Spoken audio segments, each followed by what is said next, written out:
So you really want a custom keyboard, but you're too lazy to build one, or you just don't want to think too hard about it. Well, after building dozens of keyboards, trust me, I totally get it. And that's kind of why I like the Luminkey75. Now, full disclosure, this was sent to me for free for review by Create Keeps, but of course, all opinions at the end of the day are my own. I was not paid to say anything here.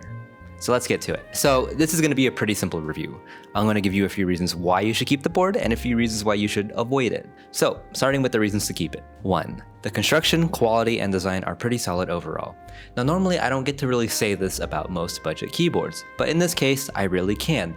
The design is pretty solid. It's not boring, it's slightly industrial looking. I'm not a huge fan of how many screws are on the bottom, but that's okay, not a big deal. This weight is pretty sweet. Although the fact that it's not PVD is a bit of a letdown, but at the very least, it won't scratch too much. This anodization is perfect. Oh my god, it's beautiful for the price. And these keycaps are pretty solid overall. This volume knob is very tasteful, and overall the keyboard just melds together. It's not a super special looking keyboard, but it does look pretty decent in my book. The heft is pretty solid, and overall, you really can't complain much about this keyboard, especially when you consider the price of $258 for a fully built kit. 2. The value proposition is insane. You get keycaps, you get Gateron baby raccoons, which on their own are pretty expensive, and you get the entire board built. Yes, I can think of a few other keyboards where if you build it, it's probably the same, if not a bit cheaper, but this board is kind of really good as it's built. 2, it works right out of the box. 3, you don't gotta be the one to build it. And 4, the stabs are literally perfect. I don't know what they did, but they're literally perfect. So there's a lot of hassle-free stuff going on here, and for some of us, that's really all we could want, so that's a huge plus in my book. And finally, the final reason, it's got a volume knob. I know, I personally am not a huge fan of volume knobs, but I think most people are. Most people will take a volume knob if it's there. Again, I'm not a huge fan, but I think the majority is gonna disagree with me here, so I'll keep it as a plus. Okay, so why should you avoid this keyboard? 1. There's kind of a huge lack of options. Honestly, you only get one set of switches, you get one set of keycaps depending on the color you choose, and there's only 2 options in terms of colors.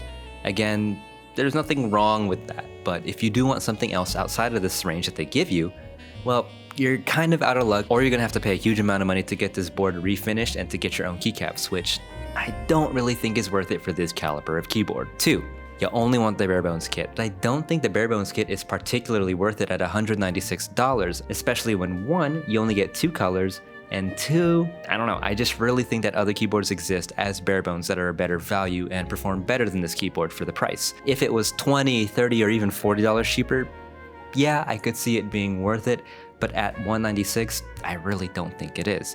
But again, for the fully pre-built, I think it's a steal. And 3, you're not into stiff or foamy keyboards. In terms of sound, this board relies heavily, and I mean heavily, on foam. Now, I haven't removed the foam, so I don't know what it sounds like without it, but I'm not gonna do that. And when it comes as a pre-built, removing the foam and rebuilding it again without it is kind of a moot point. It kind of goes against the idea of buying a pre-built to begin with. So you're kind of stuck with a foamy sound. Listen to this sound test where I use the SOT switches, which Create Keeps sent out to me for review.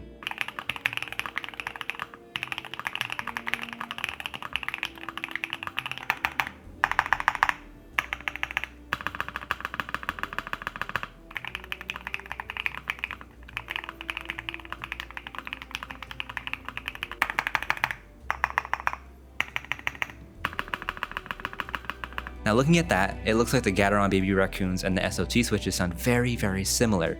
But here's the thing. If you were to put those switches in any other keyboard that wasn't relying on foam, they'd sound pretty different. The 2 switches are made out of very different materials, so the fact that they sound very similar in this board and sound like pretty much any other foam keyboard, well, it just means you're not gonna get a whole lot of customizability in that realm. The SOT switches, by the way, are freaking fantastic. I highly recommend them to most people.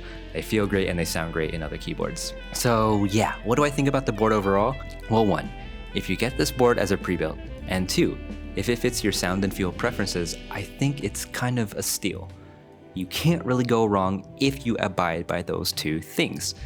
But if you want a different sound, if you want a different feel, or if you want the bare bones, honestly, I would just avoid it completely. Again, if it fits your sound and feel preferences, and if you get the pre-built, you really cannot go wrong at all with this board. It's friggin' fantastic, but otherwise, I would just steer clear. That doesn't mean it's a bad keyboard. That just means it has a very specific market, which is pretty wide if you ask me, but if you're outside of that market, it's just not gonna work for you. But yeah, that's kind of the bottom line with this keyboard. Solid, but for a very specific audience, which again, is pretty wide, so it might do pretty well. But yeah, that's it. I really appreciate y'all. Thank you so much for watching. I really appreciate it. I hope to see you next time, and I hope you have a good day. Peace.